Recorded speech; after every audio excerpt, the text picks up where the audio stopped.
So thanks so much for coming on the show today then, Sammy. If you can just tell us a little bit about who you are and what you do. Hi, well, I'm Sammy Mcdonald and I have the Studio Salons in Aberdeen. In the process of launching a new training academy at the moment, and I'm the co-owner of Jellica nail products. Perfect, perfect. So first off then, when did you start out in the beauty industry, and was that always where you thought you would be? Yeah, so I was only 15 when I started into the industry. I hadn't really had a massive interest in the industry before. There was just a college course that I thought would be a bit fun to do. Started it, loved it, never left. Oh, Um, so I from very young I didn't think, oh, I'm gonna follow in the beauty industry. I sort of just started it, didn't realize what it involved, and once I got involved and saw what the industry had to offer, it was really exciting. yeah. Oh, that's so good.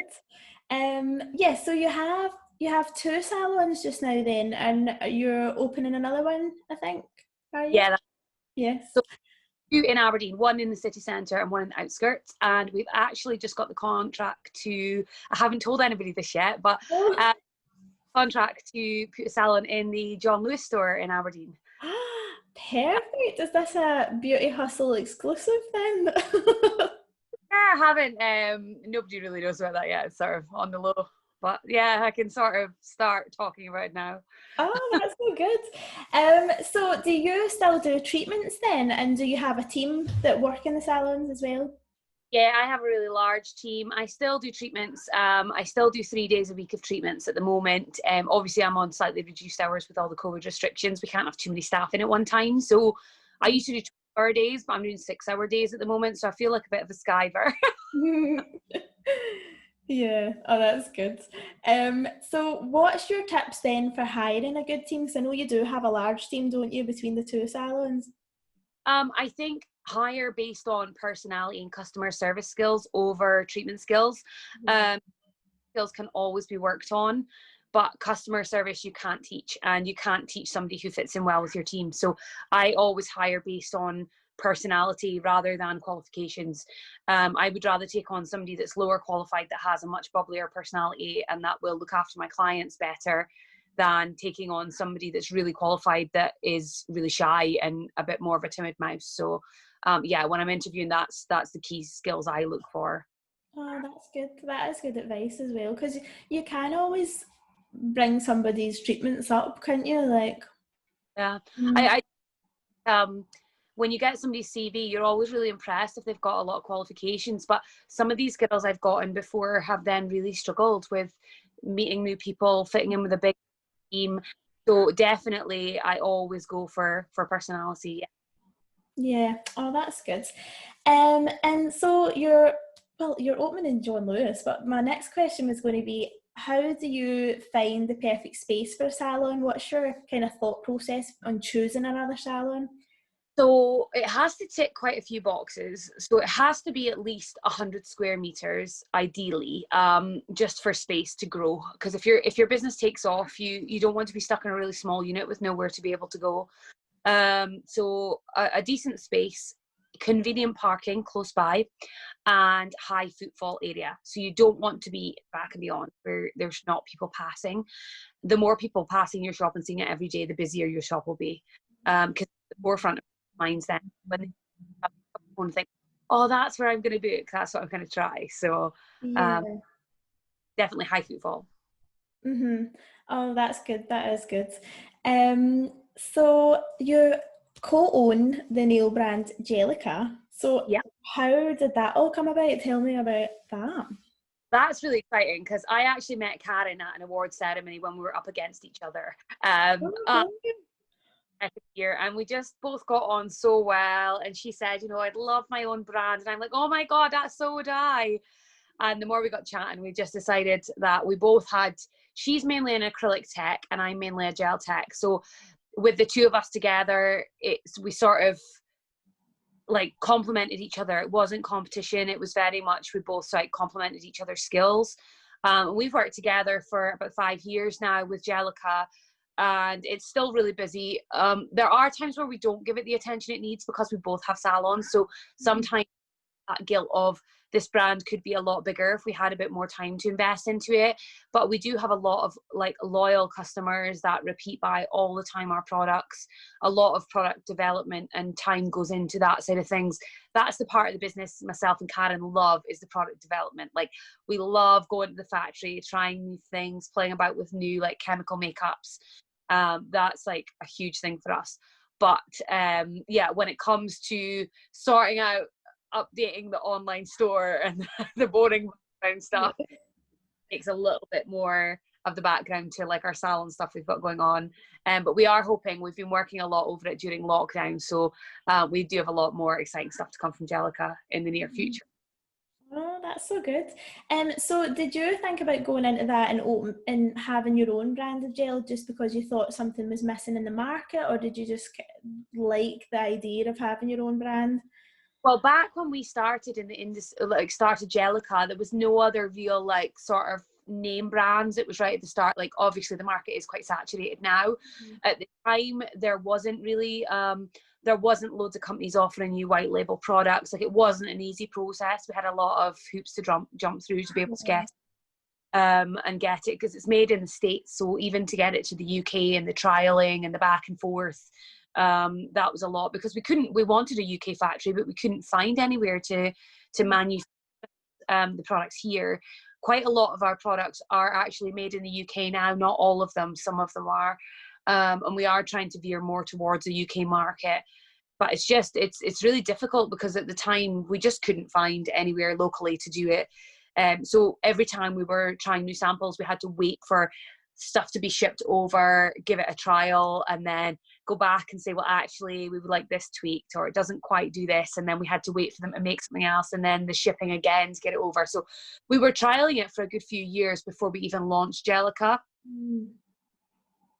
Years, and Karen used her salon and I used my salon. We used them as guinea pigs to trial on our own clients to make sure we were happy with basically the constant usage of the products, that there was no problems. So so that was really exciting. And like I say, the brand is brilliant. Like, we never have any problems. The products are fantastic, and I'm really pleased with them, and I wouldn't put my name to something I wasn't delighted with. But yeah, it was a long time before the market sort of became saturated. So we do still, like, we train with our own products, and we stick with we're talking with companies at the moment about taking over the distribution, because that is like the distribution, because it's really time consuming. So I would, if we lack anywhere, it's probably there. Yeah, well, you need to find your strengths and things, don't you? Not enough hours in the day. I think that's the problem. Yeah, I can imagine, you seem so busy. So you've also won loads of great awards in the industry as well over the years. So would you advise anyone thinking about entering competitions, awards? Do you think that's really good for business and getting your name out there? Yeah, I do. I think, like, from a marketing point of view, like, showing your clients that you are the best at what you do is like, it's really great. The only thing I would say is, again, when we started competing years ago and doing a lot of award stuff, all the awards were very credible.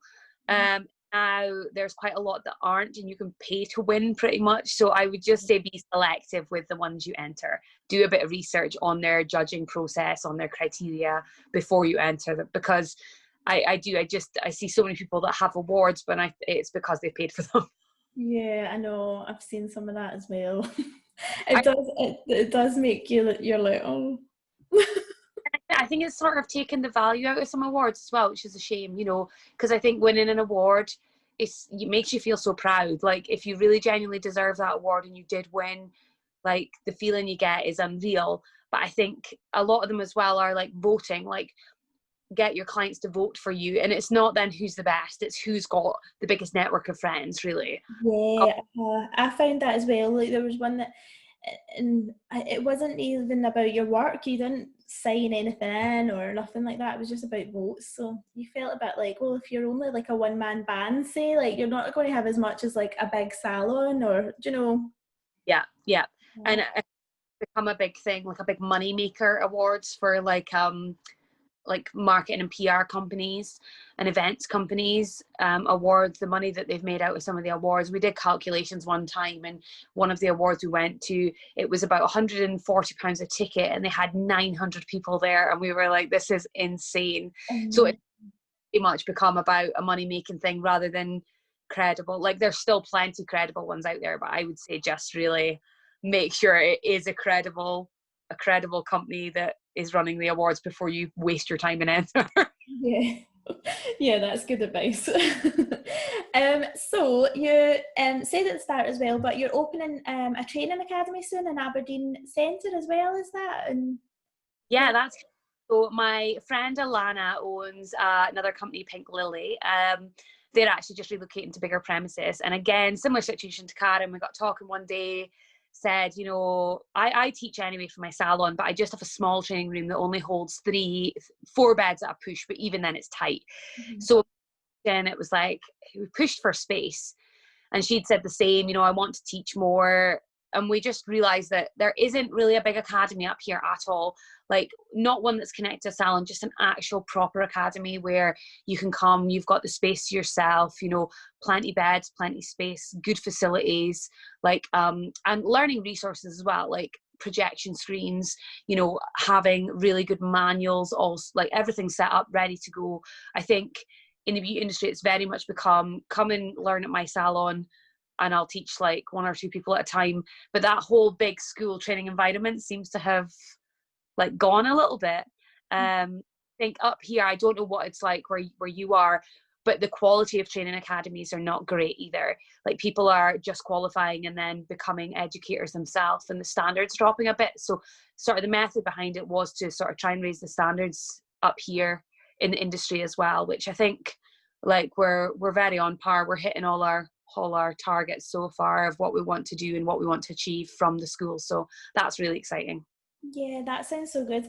It is something that I've looked into, not looked into the training academy, but see overall, like in Scotland, I just feel like we all could be doing, like, I love when you're saying that it's not like competition, you're like working with people and you're going in and you're co-founding things. Like, I think like it should be more like that. I feel like it's not as much like that. I don't know about you, but Feel like the thing is, nobody can be good at everything, and I think you have to that. And I think that if you partner with people that are good at skills that you're not good at, it can only go well, because then you both bring really good things to the table. So I think finding people that have the same goals as you but maybe a different skill set, you know, if you're good at one thing, find somebody else that's good at another, you know.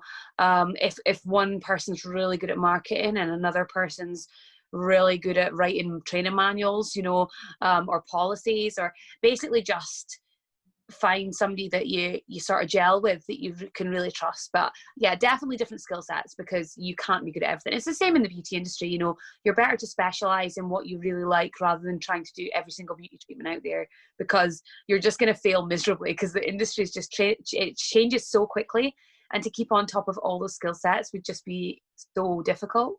yeah, no, definitely. I totally agree with that. I like specialising. I specialise in eyelashes, so that's what I've picked, and that's going well. I would hate to go into like everything now. That's from the training academy. That's what she specializes in. She specializes in lashes, and I don't do any lashes. Oh, Lashes. So yeah, we kind of, you just have to find people that work alongside well together. oh, that's so good. So younger Sammy, then, what were you like growing up at school? Were you always kind of business minded? Did you see yourself running businesses? Was your mum and dad like that? No, not really. I was always ambitious, but I didn't really see myself owning businesses or being where I am today. I was a bit of a rebel, a bit of a wild child. Right. Not to the ridiculous extent, but I got really bored at school. I didn't really enjoy school. But once I got out of school and I found the beauty industry and found what I loved, I really like settled down into it. And I think sometimes it's just finding where you fit. Like, a lot of the things at school, I've never followed a lot of it, and I think that you don't have to go to university to have a successful career. And I wish I'd realized that a lot earlier.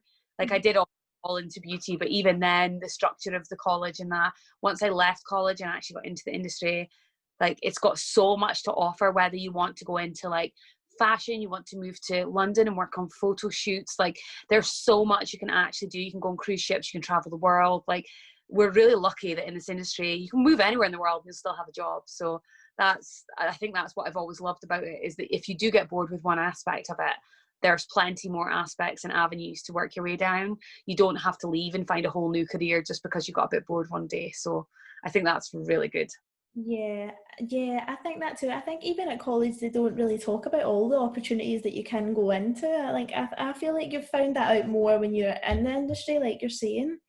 Yeah, I think they should do more like careers advice, I think, for younger people starting out in the industry, of the avenues they could go down and even who to talk to if they wanted to, like people that are session manicurists and, you know, people that are actively working in certain areas, be really good. If people want to go into education, you know, there's so much to do. And even the back like running huge spas, and you know, some of the girls I trained with went on to work for Steiner and have traveled the world and now do their training in London. And I think like it's there's so much to do that you can literally take it wherever you want. And I love that. I think it's so good.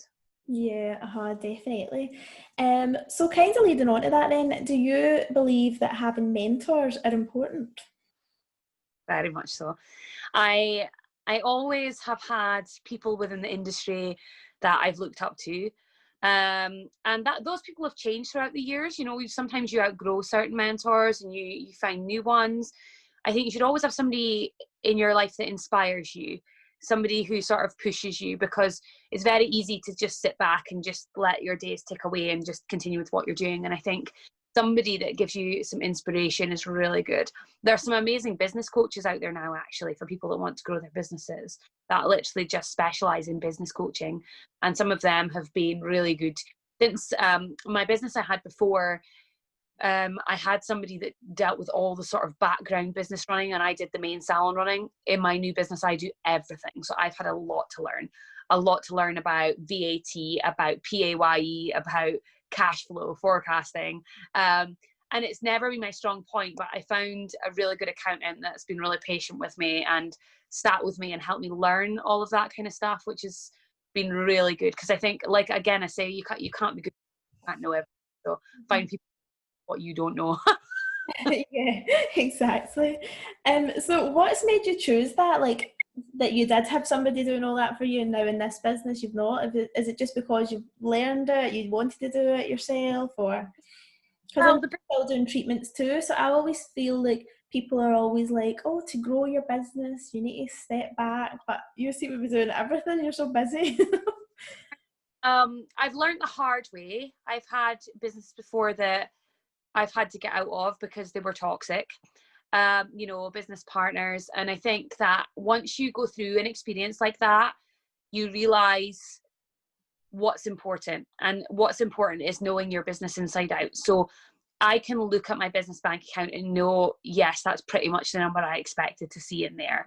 Or, oh my God, that's less than I thought I would have. I need to work out why it's less. Or, oh, that's more than I thought. Have I missed a payment on something? Or, you know, so I think knowing your finances is sort of key.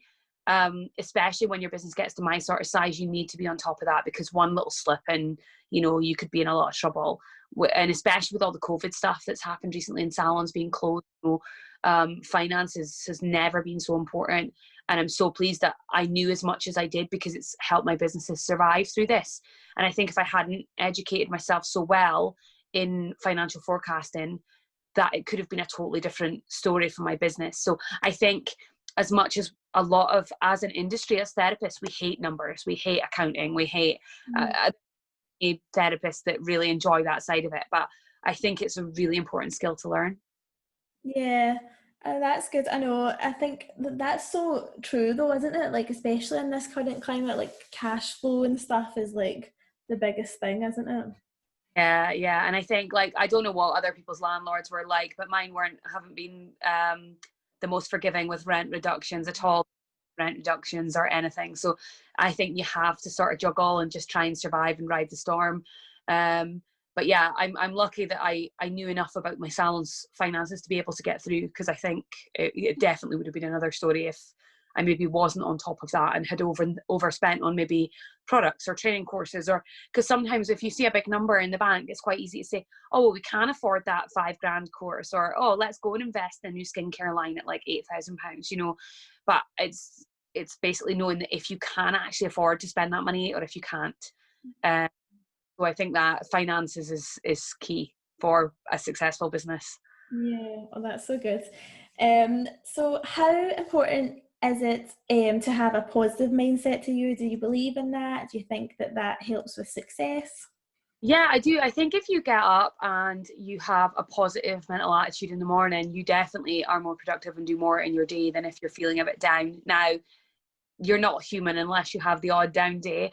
But in general, like my thing is I like to be busy all the time. I always have liked to be busy. I think it depends what sort of person you are, but I'm like taking on new challenges. It doesn't scare me. It excites me. Like it gets me. Like I'm so excited about all the new avenues that we're getting to pursue just now, especially when we've just been down a pandemic, that the opportunities are still coming. I'm so fortunate for that. But I also think if you're offered an opportunity, you should at least try it. What's the worst that can happen? You know, just jump in with 2 feet and give it a go, give it your all. I think, yeah, I am a really positive person when it comes to work as well, because I like a buzzing salon. I like a happy salon. I don't like to come in and like see anybody upset or miserable, or, you know, I think it's quite a positive job, because I think the amount of people you get to talk to in a day and the amount of conversations you get to have, it's a really feel good job, isn't it? Like you must feel that about your clients, like that it's really positive after speaking to that many people in a day. Oh yeah, definitely. I think it's really good as well because you do clients and they're from all different work lives and things like that. So obviously it's not just all beauty like we know. So I like that. I like to know different things about everybody. You learn so much as well, like every day is an education. Yeah, honestly, I learned so much. I have nurses and all that. Like I learned loads. Do you know, I was actually just thinking there, I was thinking about the scary factor, and I always feel like it's scary moving on to bigger things. Like I was quite scared to open. I've just got like a little lash studio, but I was mobile before, but that was really scary to make that jump. But you're saying it's exciting, so I need to switch my mindset at that point. You're not the only one that feels like that though, because a lot of the girls I speak to, they speak to that. They're just really scared that something could go wrong. And I think because I've done it and stuff has gone wrong in the future, like in the past, sorry, then I feel like that's the worst that could possibly happen. And even, you know, yeah, you might get into a bit of financial difficulty, but you're still going to have a roof over your head. You're still going to be able to eat. You're still going to, like, you're never going to be that poor you can't feed your family, you know. Just jump in and give it a go. Like, what have you got to lose? And I think, like, just give it a try. If I would say weigh it up, obviously, because there are silly things. I have seen girls jump into ridiculous extortionate rents and regret it. And, you know, so I think definitely do your calculations. Like, don't jump into something blind or silly. But I think if you've done your calculations and you know, right, I know I can cover the majority of this for the first year, like, we're going to be okay, then go for it, definitely.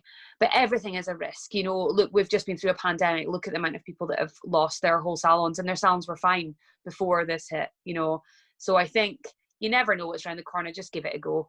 Be excited about expanding and pushing yourself. And I love that. I love the buzz, and I love my team as well. I think surround yourself with people that are really good at what they do, because that definitely helps your mindset, because, you know, like I wouldn't be able to do what I do now if I didn't have a really strong team. Like I have a lot to do with the behind the scenes runnings of the salons now. I have supervisors and a manager that do a lot of the main running for me, and they love doing that, and I know I can trust them to do that. So I can trust them to do stock orders and, you know, make sure, do a bit of marketing and the girls going and help them with their training and development in the salon, because you can't be in a million places at once. So the only way you're going to grow and get big is by having a really good team. Yeah, oh, that's so good. Um, Also, I actually forgot to ask a question more about your next salon. How did that venture come up then, if it was like in John Lewis? So I got offered a place to do like a pop-up store for an event they were having. And the event happened to fall at the very start of lockdown, so never went ahead. And when I was in meetings with them, they said, would you consider putting in a salon, like a permanent salon? And I said, oh, I'd love to, because that is what I'd done before. I'd traveled and opened like stores within Debenhams. And they did obviously know this. So then they offered me the opportunity to be able to put a salon in. So yeah, the contract's just still in the final stages. It was pretty much sorted before lockdown, and then the lockdown happened. So in around 8 weeks. So that's really exciting. Oh, that's so good. That is so good. You must feel so good when I know you did mention that you had done the Debenhams thing. So was that with your other salon then? Did you do that? Where I worked just not long after I came out of college. So I did a year in a salon, and then I worked for a large company, and I traveled around and did all their training, recruitment and development. And I helped open new stores as well, and work out where the nail bars were going to go within Debenham stores. And that was really exciting. And it was a great place to start, because I think it sort of got my love for the industry going, like, oh, I can do this, I can travel, I can. But unfortunately, because a lot of my work involved travel, is once I fell pregnant, I couldn't continue, because you're not allowed. Well, not that you're not allowed to fly, but the work didn't want the liability on them of flying a pregnant lady around the country, which I kind of get now. Yeah, I understand that too. Oh, that's so funny. But that must be so good now that you must feel so happy that that's now your little salon's going to be in, like it's your brand now. Yeah. Like the last salon that I had, and I had that for quite a number of years, we did really well. And when I came out of that, it was a bit of a low point, probably the only low point that I've really had. And I didn't know if I was going to do it again. I didn't think I had any motivation left. I was kind of like, oh, I don't know if this is for me. And then I rented a little space, a really small space, and I was just myself. And my old team kept coming and saying, oh, we miss you, like you need to do this again, like, and my clients as well, they're like, you won't sit, Sam, we know you too well, like, there's no way you're going to stay in this little space. And later I signed up for my big shop and was like, what have I got to lose, let's do it. It's so good. I would be so scared. But it's so good hearing to just do it. That's like what people do say, isn't it? Just go for it. Yeah. Like honestly, once you've been through something really bad, it just makes you realize that life's short. Just that's the worst. Mm-hmm. Really want to do something, just do it, give it a go. You've dreamt, just do it. So where do you see yourself in 10 years time then? Oh, I don't know. I've not really thought of that. I don't tend to have like a 5 or a 10 year plan. I like to roll with it. Obviously I would like to be financially stable, that I can retire at a decent age and not be working till I drop. That's sort of my main goal. That's a good goal. 70 and still like trying to put on a set of nail extensions. Yeah, I think that is a good goal to have. Yeah.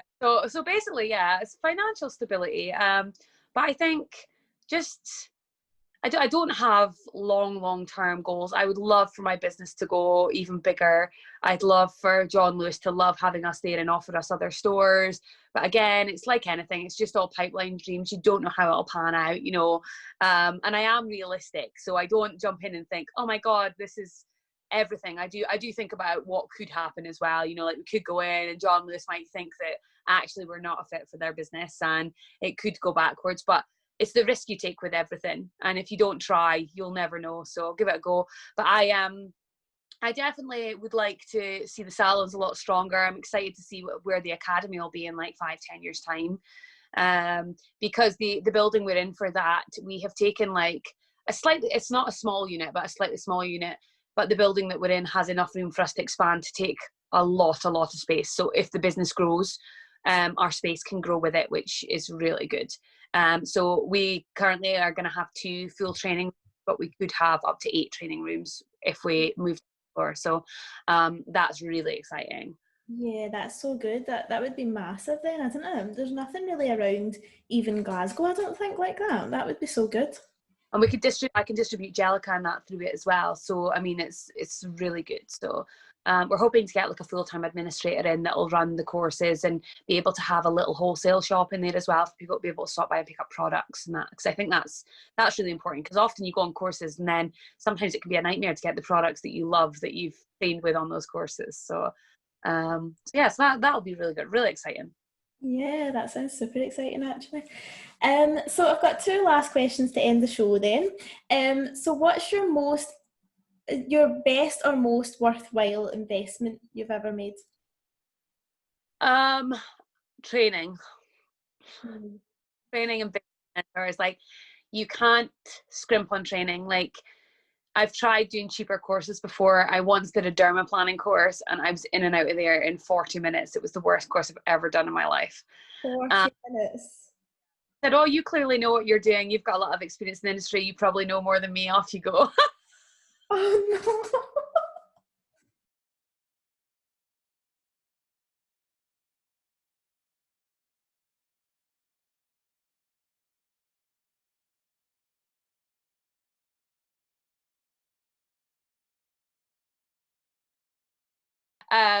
But definitely training. I've done some amazing courses and I've worked with some really inspirational people. And I think you can never know enough in this industry. Like, you can't just keep learning.